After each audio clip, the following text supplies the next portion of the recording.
Jadi belakangan ini timeline gue dibanjiri sama muka bocil imut ini. Bocil ini tuh dirujak netizen gara-gara omongannya terkait perintis dan pewaris. Yang mana apa yang keluar dari mulut bocil ini tuh bener-bener kontras sama realita kehidupan masyarakat Indonesia. Orang banyak pengen hidup yang aman, tapi tahu nggak? Yang paling seru itu justru hidup sebagai perintis. Nggak ada yang nunjukin arah, nggak ada yang ngejamin hasil, tapi justru itu letak asiknya. Disitulah letak asiknya. Ya iya sih, asik. Asik kalau lo punya backingan modal. Asik kalau lo punya orang tua yang kaya raya. Lah kalau viewers gue ini gimana? Udahlah nganggur, gawenya scrolling TikTok doang, boro-boro modal. YouTube-nya aja full iklan pinjol. Ya gimana mau asik gitu loh. Tapi di sini gue nggak mau ikutan ngerujak karena ya gue lihat-lihat bocil ini tuh udah kusut dirujak netizen gitu. Jadi seperti biasa kita bakal bahas lewat sudut pandang yang lebih bermanfaat. Simak videonya sampai habis dan di akhir video nanti coba tulis pendapat lo di kolom komentar. Pertama, kita harus tahu dulu masalah utama yang jadi pondasi atas persoalan ini. Nggak lain dan nggak bukan adalah kemiskinan. Kemiskinan ini adalah salah satu masalah yang paling kerasa dampaknya di berbagai sendi kehidupan masyarakat kita. Lo bisa lihat sendiri, di Jakarta yang katanya kota besar, yang katanya pusat perekonomian, faktanya masih ada orang yang tidurnya shift-shiftan. Masih banyak masyarakat yang bahkan mau boker aja nggak punya lubang buangan. Atau juga masih banyak yang hidupnya di bawah kolong jembatan. Kalau kita ngomongin angkanya, ada dua versi yang berbeda nih. Data dari Bank Dunia menunjukkan bahwa 194,6 juta masyarakat Indonesia termasuk dalam kategori miskin. Angka ini didasari dari perhitungan pengeluaran per hari sebesar 49.000 per harinya. Jadi menurut Bank Dunia, kalau pengeluaran lu dalam satu hari masih di bawah 49.000, lu termasuk dalam kategori orang miskin. Nah, sedangkan versi pemerintahnya beda lagi nih. Pemerintah mengeluarkan data bahwa masyarakat yang termasuk dalam kategori miskin adalah masyarakat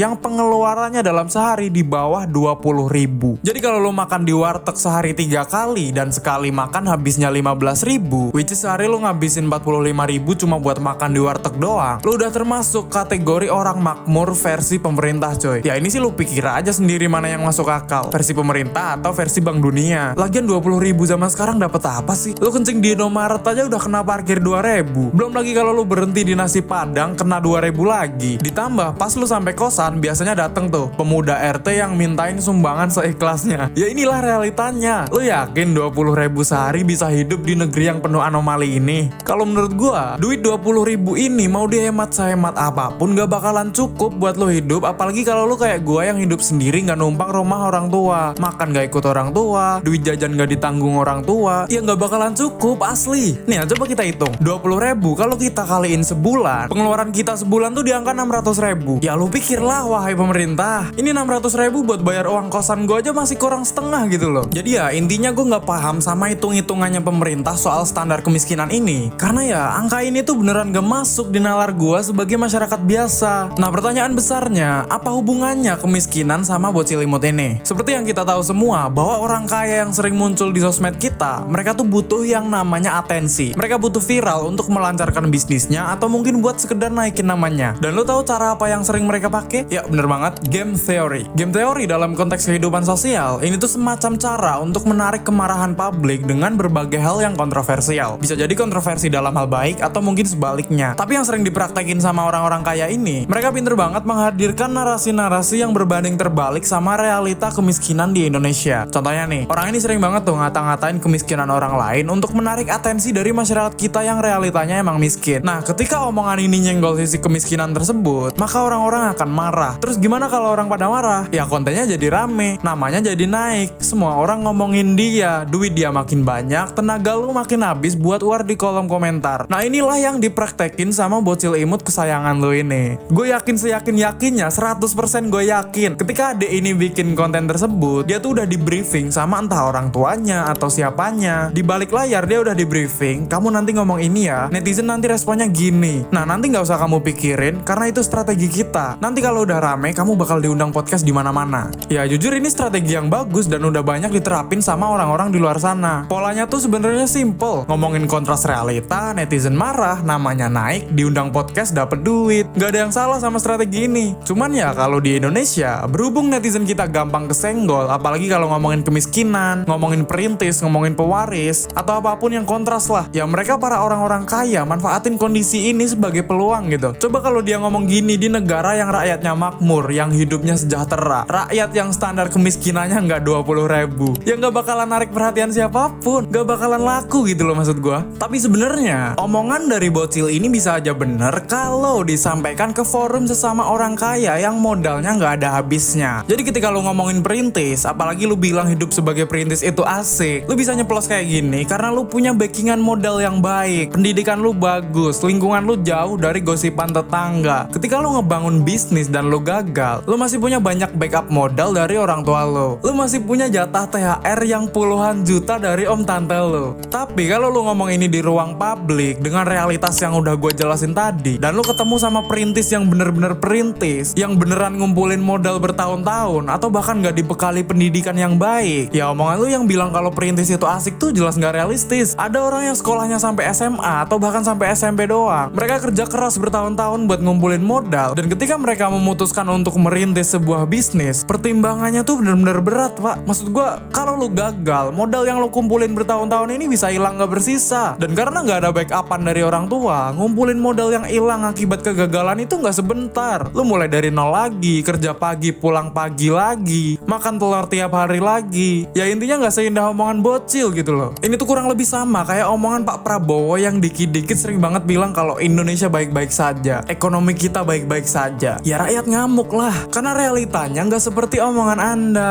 Pak Prabowo bilang kalau tiap bangun pagi Indonesia cerah. Tapi kalau saya bangun pagi saya lihat Indonesia cerah. Langit Indonesia cerah. Ya emang cerah kalau dilihat dari sudut pandang pejabat. Tapi faktanya masih banyak orang yang ketika mereka bangun yang dipikirin bukan langit yang cerah, melainkan bagaimana caranya mereka membeli beras. Gak usah kejauhan ngomongin ngerintis bisnis deh. Nih ya, gue baru nonton kontennya Gamal. Banyak dari penghuni rumah susun yang harga sewanya 300.000 per bulan, mereka masih pada nunggak karena banyak dari mereka yang gak punya pekerjaan. Ini kita baru ngomongin masyarakat rumah susun. Belum lagi kalau ngomongin yang gak punya tempat tinggal, yang hidupnya di kolong jembatan, di bawah rel kereta. Ya faktanya langit Indonesia versi masyarakat tuh gak secerah langit Indonesia versi Pak Prabowo gitu. Nih ya, gue sebenarnya rada gedeg juga sama channel-channel YouTube yang sering banget nyalahin rakyat miskin cuma dari satu sudut pandang doang. Banyak dari channel-channel sejenis gue ini yang selalu nyudutin rakyat miskin seolah-olah kemiskinan itu cuma karena mereka malas, atau mereka bodoh, mereka kolot dan sebagainya, tanpa melihat sisi lain yang memaksa mereka bertahan dalam kondisi tersebut, tanpa melihat faktor pendidikan, tanpa melihat faktor kebijakan negara dan sebagainya. Ya ini nih, gue rada sebel sama channel-channel yang kayak gini. Tapi gue bakal ngomongin ini di video selanjutnya karena bakal panjang dan gue jamin seru buat diomongin. Gini, kalau lu mau lihat orang yang benar-benar merintis karir dari nol, lu bisa lihat Ebel Cobra. Ebel ini gak dibekali pendidikan, bahkan SD pun dia gak lulus. Dia sukses di dunia stand up comedy dengan susah payah. Gue yakin awalnya tanpa koneksi, tanpa bekal wawasan, tanpa modal duit warisan, tapi dia bisa sukses dengan segala perjuangannya. Dia sukses merintis karirnya dengan support komunitas yang benar-benar suportif. Terlepas dari lucu atau enggaknya dia sebagai komedian,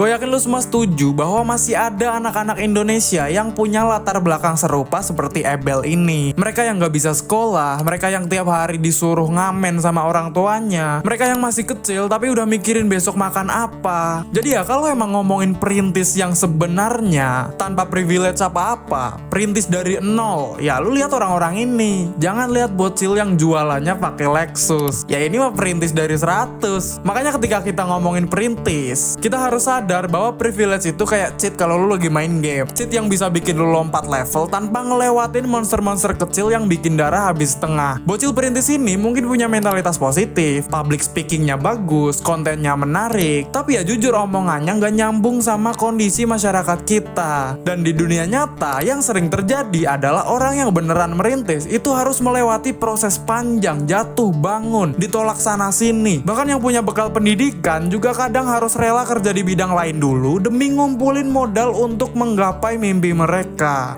Realita inilah yang kadang gak muncul di konten manis motivator yang ada di sosial media kita. Karena ya algoritma lebih suka cerita sukses yang instan, yang dramatis tapi ujungnya bahagia. Karena itu lebih gampang dijual. Sedangkan perjuangan kayak Abel Cobra yang tiap langkahnya itu pahit, penuh kegagalan dalam menjalani kehidupan, ini tuh gak bakalan jadi sorotan. Padahal disitulah perintisan yang sesungguhnya. Yang kalau lu bener-bener lihat atau ngerasain prosesnya, gue jamin lu bakal mikir 1000 kali sebelum ngomong perintis itu asik kayak omongan bocil tadi. Pada akhirnya, fenomena bocil perintis ini sebenarnya cuma refleksi dari ketimpangan realitas yang udah lama banget jadi masalah di negeri ini. Di satu sisi, ada orang yang bisa merintis bisnis dengan bekal modal keluarga, akses pendidikan yang bagus, dan jaringan koneksi yang kapanpun siap menopang. Di sisi lain, ada jutaan orang yang mau mulai usaha aja mikirnya bukan konsep branding atau target market, bukan, melainkan besok makan apa kalau ini gak berhasil. Dan ya, gap inilah yang bikin setiap ucapan asiknya jadi perintis. Ini tuh jadi nyenggol perasaan orang-orang yang hidup di realita kerasnya kehidupan. Dan buat gue pribadi, ini bukan soal nyalahin bocilnya, karena dia mungkin cuma aktor kecil di panggung besar yang digerakin oleh orang-orang dewasa di belakang layar. Ini lebih ke soal gimana kita sebagai masyarakat jangan gampang terpancing sama narasi yang sengaja dibikin untuk menyulut emosi. Karena setiap kali kita marah-marah di kolom komentar, kita sebenarnya lagi main di arena mereka, nyumbang traffic, nyumbang engagement, dan secara nggak sadar kita lagi nyumbangin kekayaan buat mereka orang-orang kaya yang tentunya bakal lebih kaya raya lagi. Jadi mungkin yang bisa kita ambil dari drama ini adalah pelajaran buat lebih bijak ngelihat konten. Jangan telan mentah-mentah omongan yang kedengarannya manis tapi jauh dari realita yang sebenarnya. Sekali lagi, kalau ngomongin perintis yang sesungguhnya, ya lihatlah mereka yang bener-bener memulai dari nol. Lihatlah mereka yang tanpa privilege, tanpa modal berlimpah, orang-orang yang setiap tetes keringatnya benar-benar menentukan apakah mereka bisa bertahan hidup atau enggak. Karena disitulah letak kisah inspiratif yang sesungguhnya, bukan di kata-kata manis bocil yang dibalut lighting bagus dan mobil Lexus di belakangnya.